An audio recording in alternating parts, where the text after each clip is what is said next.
जीवन में कभी कभी असफल लोगों के पास भी बैठना चाहिए। क्यों? क्योंकि उनके पास अहंकार नहीं बल्कि अनुभव होता है।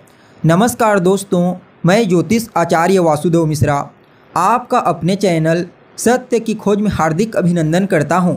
दोस्तों, आज का यह ज्योतिष का कार्यक्रम आप लोगों के लिए यानी कि मीन राशि वालों के लिए बेहद ही ज़्यादा खास कार्यक्रम साबित होगा। आज हम चर्चा करेंगे आपके मासिक राशिफल के बारे में, आपके मंथली प्रेडिक्शन के बारे में। जी हाँ, साल 2024 का तीसरा महीना यानी कि मार्च का महीना कैसा रहेगा आपके लिए। इस महीने आपके जीवन में ग्रहों की गोचरीय स्थिति का प्रभाव किस प्रकार से पड़ेगा। जी हाँ, सूर्य से लेकर केतु पर्यंत पूरे 9 के 9 ग्रह इस मार्च के महीने में आपके जीवन में क्या कुछ बड़ा परिवर्तन करने वाले हैं। और इस महीने आपकी सेहत कैसी रहेगी, आपकी शिक्षा कैसी रहेगी, आपकी लव लाइफ, आपका दाम्पत्य जीवन, आपका पारिवारिक जीवन कैसा रहेगा। भाग्य, करियर, बिजनेस, व्यापार और फाइनेंस के दृष्टिकोण से ये मार्च का महीना आपको कितनी मजबूती प्रदान करने वाला है। साथ ही साथ इस महीने के प्रभाव को अपने लिए और ज़्यादा बेहतर बनाने के लिए क्या उपाय आपको करना चाहिए, ये तमाम प्रकार की जानकारी आज के इस ज्योतिष के कार्यक्रम में आपको बताएंगे। इसलिए कार्यक्रम को बिना मिस किए अंत तक देखने का प्रयास कीजिए। और अगर आप अपनी जन्म कुंडली पर हमसे परामर्श लेना चाहते हैं तो वीडियो में और डिस्क्रिप्शन बॉक्स में आपको हमारा कॉन्टैक्ट नंबर मिल जाएगा, जहां से आप व्हाट्सएप के माध्यम से या फिर डायरेक्ट कॉल के थ्रू अपॉइंटमेंट लेकर अपनी जन्म कुंडली का विस्तार पूर्वक अध्ययन करवा सकते हैं। तो दोस्तों देखिए, जब मार्च का महीना प्रारंभ हुआ तो मीन राशि से ग्रहों की स्थिति कुछ इस प्रकार से रही। जैसा कि आप देख पा रहे हैं, आपके फर्स्ट हाउस में कौन विराजमान है, तो आपके फर्स्ट हाउस में राहु विराजमान है। आपके सेकंड हाउस में कौन है, तो देवगुरु बृहस्पति आपके सेकंड हाउस में विराजमान है।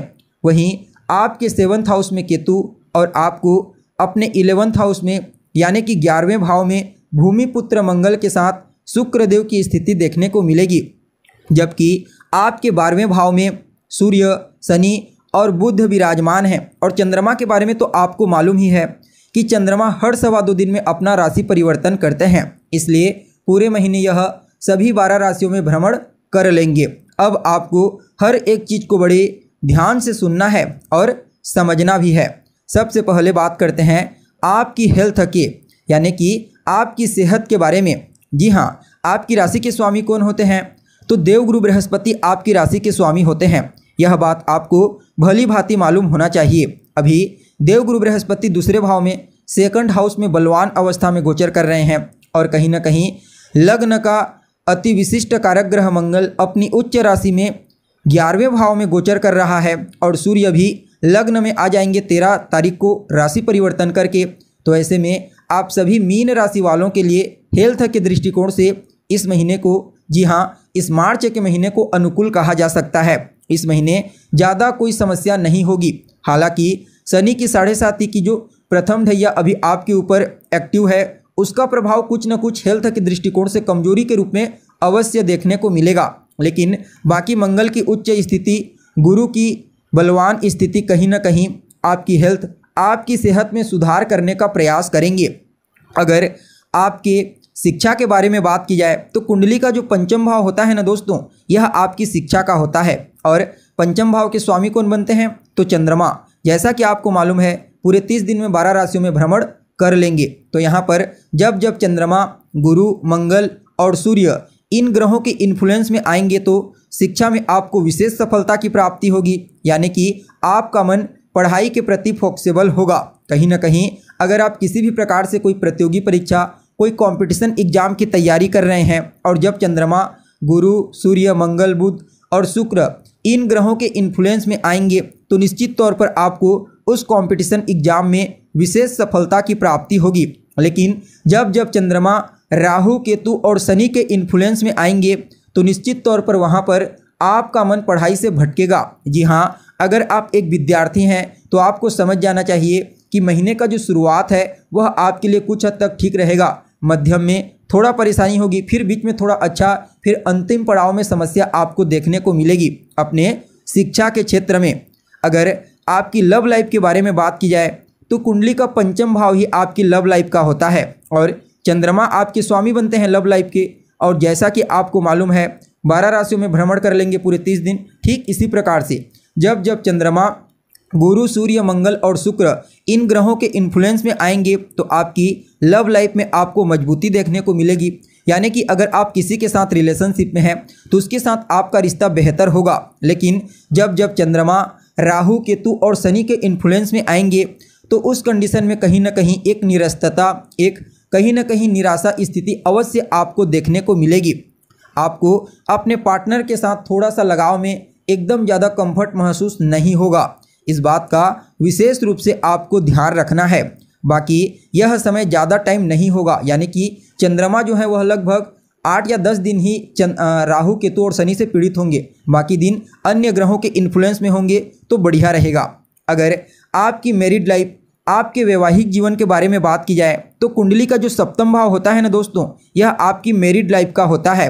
और कहीं ना कहीं सप्तम भाव के स्वामी कौन होते हैं तो राजकुमार बुध होते हैं। अभी वर्तमान समय में 12वें भाव में है।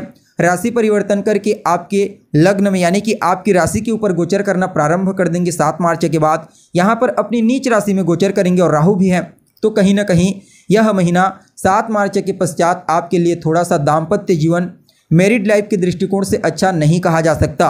किसी न किसी बात को लेकर के वैचारिक मतभेद, आपस में तालमेल में कमी अवश्य देखने को मिलेगी। आपके दाम्पत्य जीवन में किसी गलतफहमी के कारण दरार उत्पन्न हो सकती है। इस बात का आपको विशेष रूप से ध्यान रखने की आवश्यकता है।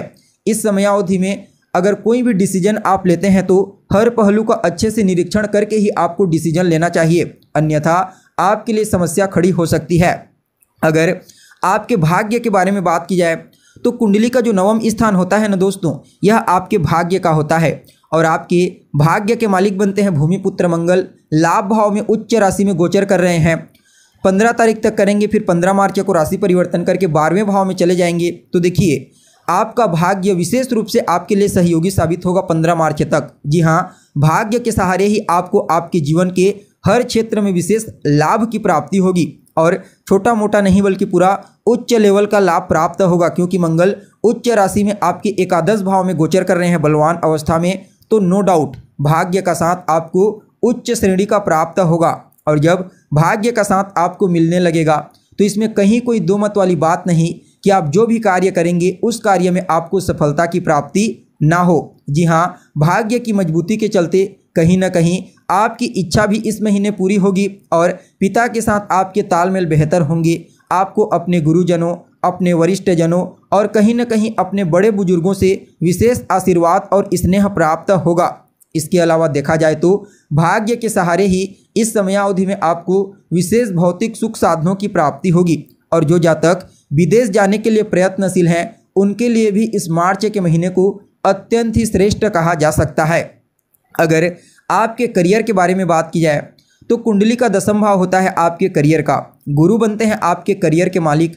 धन भाव में बैठे हुए हैं, बलवान अवस्था में गोचर करेंगे पूरे महीने। तो नो डाउट आपको करियर के क्षेत्र में विशेष रूप से धन की प्राप्ति होगी। चाहे आप किसी भी प्रकार से कोई भी कार्य क्यों न कर रहे हैं, समझ जाइए गुरु, मंगल, सूर्य और शनि इन 4 ग्रहों की कृपा से इस मार्च के महीने में आपको विशेष धन की प्राप्ति होगी, लाभ की प्राप्ति होगी। धन का आगमन भी जबरदस्त तरीके से आपके जीवन में होगा और धन का संचयन भी कर पाने में आप कामयाब होंगे। कहीं ना कहीं यह समय आपकी वाक शक्ति, आपकी वाणी, इन दोनों के मदद से ही आपको बड़ा धन प्राप्त करवा सकता है। देखा जाए तो यह समय आपके करियर के दृष्टिकोण से अत्यंत ही श्रेष्ठ साबित होगा। अगर आपके बिजनेस व्यापार के बारे में बात की जाए तो 7वां भाव होता है बिजनेस व्यापार का और बुध बनते हैं मालिक। जैसा कि आपको मालूम है अभी 12वें भाव में है, फिर 7 तारीख को परिवर्तन करके लग्न में आ जाएंगे, यानी कि आपकी राशि के ऊपर। हालांकि अपने ही घर को देखेंगे, फिर भी राहु केतु का इन्फ्लुएंस है।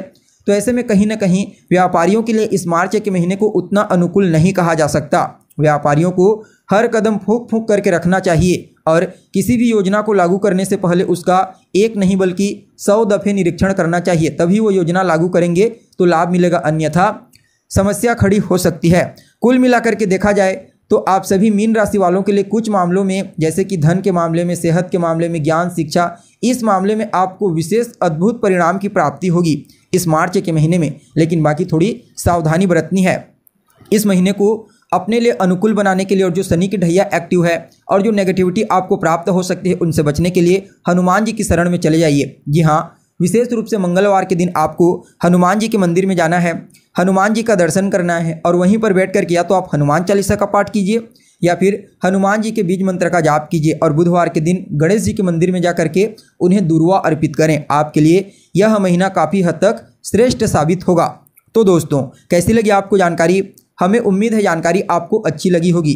अगर जानकारी पसंद आए तो लाइक करें, शेयर करें और हमारे चैनल को सब्सक्राइब करें। आज के लिए बस इतना ही, फिर मिलते हैं एक नए और ताज़ा एपिसोड में। तब तक के लिए नमस्कार।